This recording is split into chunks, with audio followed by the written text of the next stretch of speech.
ما عثمان، یہ عثمان غنی کون ہے، یعنی ان کا درجہ کیا ہے، ان کا مقام کیا ہے؟ تو ہمارے آقا علیہ السلام نے فرمایا ذاک امرؤ من اہل الجنہ، عثمان غنی ایک جنتی انسان ہے۔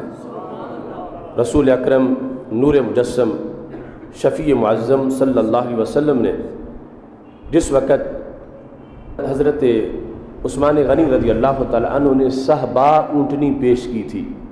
رسول اللہ صلی اللہ علیہ وسلم کی خدمت میں صحبا اونٹنی جب بھیجی تو ہمارے آقا علیہ السلام نے اس وقت یہ دعا مانگی اللہم جوزہ علی الصراط، اے اللہ عثمان غنی کو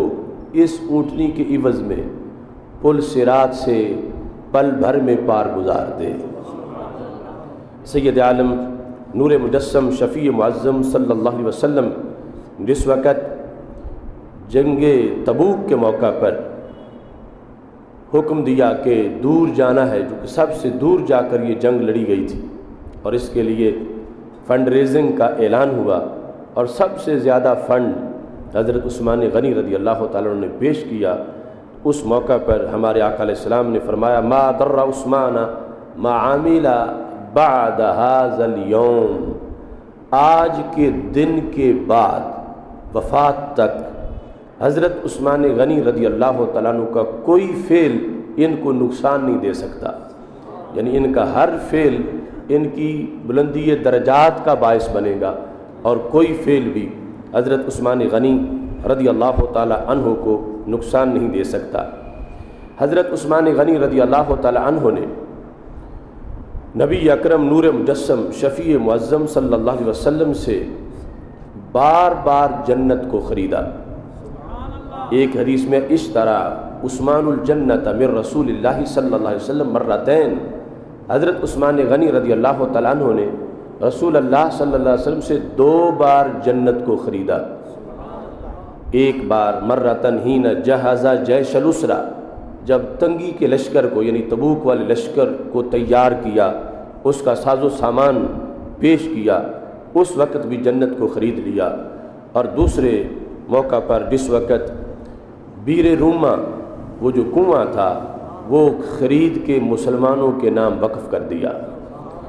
ہمارے آقا علیہ السلام نے ان کی جنتی حیثیت کو اس انداز میں بیان کیا کہ حضرت عبداللہ بن عباس رضی اللہ تعالی عنہما عظیم صحابی رسول علیہ السلام گواہی دیتے ہیں، ابن عساکر میں وہ حدیث شریف موجود ہے کہ یہ صرف خود ہی جنتی نہیں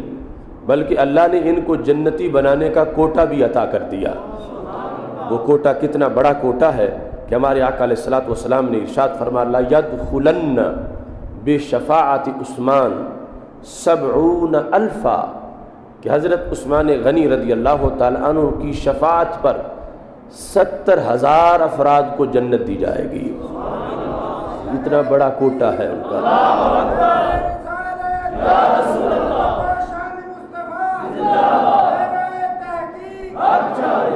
لَيَدْخُلَنَّ لام اور نون تاکید کا ہے، یعنی ضرور بالضرور داخل ہوں گے جنت میں۔ کس ذریعے سے؟ بے شفاعت عثمان، حضرت عثمان غنی رضی اللہ تعالیٰ عنہ کی شفاعت پر۔ کتنے لوگ؟ 70,000، 70,000 لوگ وہ ضرور بالضرور جنت میں جائیں گے۔ اب سوال پیدا ہو رہا تھا کہ وہ 70,000 جو ہے ان کی کیفیت کیا ہوگی؟ کوئی کہہ سکتا ہے کہ ویسے ہی جنت ملنے والی تھی، کوئی تھوڑی سی رکاوٹ تھی تو ان کے کہنے پہ وہ رکاوٹ دور ہو گئی۔ تو میرے آقا علیہ السلام نے فرمایا کلہم قد استوجبوا النار، وہ 70,000 کے جن پر جہنم واجب ہو چکی تھی، یعنی کافر و مشرک نہیں تھے۔ کافر و مشرک کی تو جہنم دائمی ہے، یہ ہے کہ تھے مسلمان، ہوں گے مسلمان، لیکن اپنے عمل کی بنیاد پر فیل ہونے کی وجہ سے جہنم جانا کا فیصلہ ان کا لازم ہو چکا تھا۔ رب نے ان کو جہنمی قرار دے دیا تھا کہ ایک وقت اپنے گناہوں کی سزا جتنی بنتی ہے وہ لینے کے لیے ضرور جہنم جائیں گے اور پھر نکل کے جنت میں جائیں گے، مگر سزا لینے کے بعد۔ تو میرے آقا علیہ السلام نے فرمایا ایسے کہ جن پر جہنم جانا لازم ہو چکا تھا سزا کے لیے، عثمان غنی رضی اللہ تعالیٰ عنہ کے کہنے پر انہیں جہنم بھیجے بغیر جنت داخل کر دیا جائے گا، اور ان کی تعداد 70,000 ہوگی۔ یعنی عثمان غنی رضی اللہ تعالیٰ عنہ اتنے بڑے جنتی ہیں کہ رب ذوالجلال نے آگے ان کو جنت میں بھیجنے کا کوٹا بھی عطا فرما دیا ہے۔ اب یہ جن کی جہنم کا فیصلہ ہو چکا تھا اور عثمان غنی رضی اللہ تعالیٰ عنہ کی سفارش کریں گے تو کیا پھر نئے سرے سے کوئی حساب ہوگا، اور پھر اس کے لحاظ سے پھر تھوڑا بہت کٹ کے پھر کوئی ان کے لیے عتاب ہو؟ میرے آقا علیہ السلام فرماتے ہیں بغیر حساب۔ اب جو حضرت عثمان غنی ان کی سفارش کریں گے تو دوبارہ کوئی حساب نہیں ہوگا، ان کو سیدھا جنت میں بھیج دیا جائے گا۔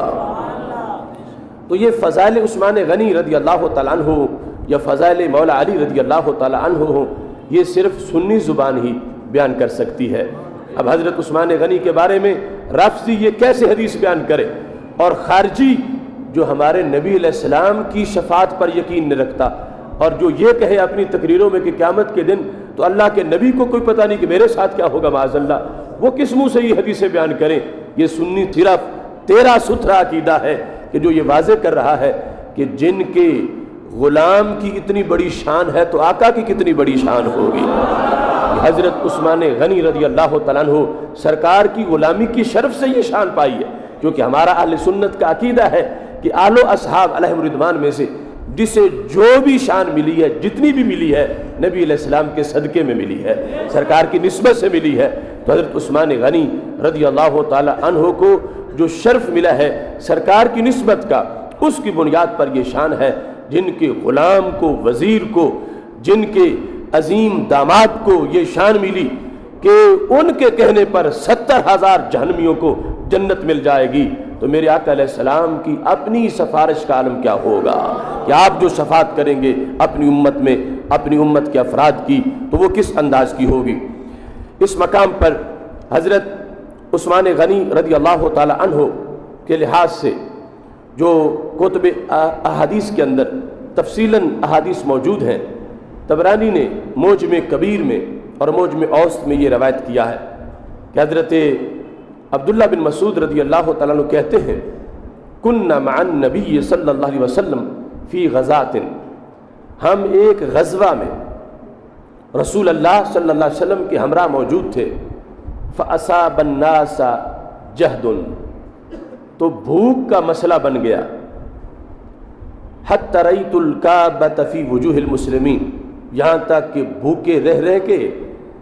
مسلمانوں کے صحابہ کے چہروں سے بھوک عیاں ہو رہی تھی۔ اور یہ آزمائش کا فقر اختیاری کا مسئلہ تھا، ورنہ میرے آقا علیہ السلام چاہتے تو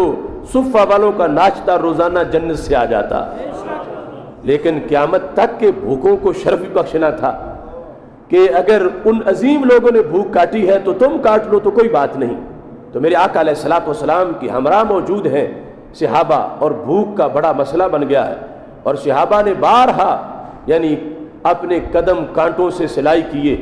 ایک ایک کھجور پہ بھی ہفتہ ہفتہ گزارا کیا، اور کھجور کھا کے بھی گٹھلی نہیں پھینکتے تھے کہ جب کچھ نہیں ملتا تھا گٹھلی منہ میں رکھ کے پانی کا گھونٹ بھر کے گٹھلی کو حرکت دیتے تھے، کچھ مٹھاس گٹھلی میں مل جاتی تھی، اس سے بھی وقت پاس کر لیتے تھے۔ یہ باتیں بیان کرنے کا مقصد یہ ہے کہ آج کا مسلمان یہ کہتا ہے میں دین کے لیے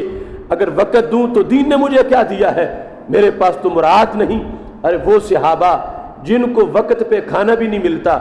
جن میں سے بہت تھوڑے ہیں کہ جن کے پاس 2 چادریں ہوں پہننے والی اور اوپر لینے والی، اکثریت ان کی ہے کہ جو صرف تہبند باندھتے ہیں، قمیص نہیں ملتی، لیکن دین پر نکلنے کے لیے، جان دینے کے لیے جب وقت آتا ہے تو ایک بار بھی بہانہ نہیں کرتے بلکہ بھوکے ہی چل پڑتے ہیں۔ اگر کسی کی شادی کی پہلی رات ہے اور ادھر جہاد کی کال آ گئی ہے تو اس نے یہ نہیں کہا محبوب ایک رات تو گزار لینے دو، فوراً نکلا ہے اور راہ حق میں جا کے کھڑا ہو گیا ہے۔ تو یہاں جس وقت صحابہ کرام علیہم رضوان پر بھوک کے آثار نمایاں ہو رہے تھے تو یہ اس طرح کا معاملہ تھا، جب صحابہ کی ایسی صورتحال بنتی تھی تو منافق خوش ہوتے تھے کیونکہ انہوں نے کلمہ نہیں پڑھا تھا، اور وہ آپس میں مذاق کرتے تھے دیکھو ان کا کیا حال ہو رہا ہے۔ فَأَصَابَ النَّاسَ جَهْدٌ حَتَّى رَأَيْتُ الْكَعْبَةَ فِي وُجُوهِ الْمُسْلِمِينَ۔ حضرت عبداللہ بن مسعود رضی اللہ تعالیٰ عنہ کہتے ہیں کہ مسلمانوں کے چہروں پہ بھوک کے آثار نمایاں تھے، وَالْفَرْحَ فِي وُجُوهِ الْمُنَافِقِينَ، اور منافقوں کے چہرے بڑے خوش نظر آ رہے تھے، یعنی وہ یہ